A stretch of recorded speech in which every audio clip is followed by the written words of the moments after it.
Elsa, কি খবর তোমার? কেমন আছো? চোখে পানি কেন? হুম?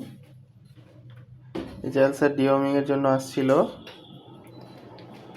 এই ডিওমিং কমপ্লিট হয়ে গেছে। ও ক্লিনিকে আসলে একটু মন খারাপ করে, ভয় পায় যে কি হবে ওর সাথে, কি হবে। সবকিছু মিলায় ও একটু মন খারাপ করে বসে আছে। এই যে দেখেন, দেখি দেখি এলসা, এলসা, কি একটু পাঁচ ফেস তো একটু ঠান্ডা লেগেই থাকে, চোখ দিয়ে একটু পানি আসতে থাকে। এটা পাঁচ ফেসে খুবই স্বাভাবিক বিষয়। হ্যাঁ, তো ও এসিতে থেকে একটু ঠান্ডা লাগাইছে। তাছাড়াও সবকিছু ঠিক আছে, ডিওয়ার্মিংটাও হয়ে গেছে। কি মাশাআল্লাহ, কি দেখো, ওকে দেখো। হ্যাঁ,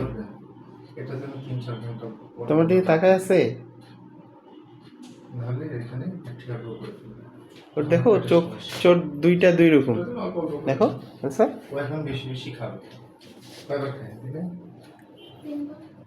তিনবার। আচ্ছা দিয়ে দেবো, দিয়ে দেবো। হ্যাঁ, ওরে ওরে। ঠিক আছে, আরো বেশি খেলে সমস্যা নেই।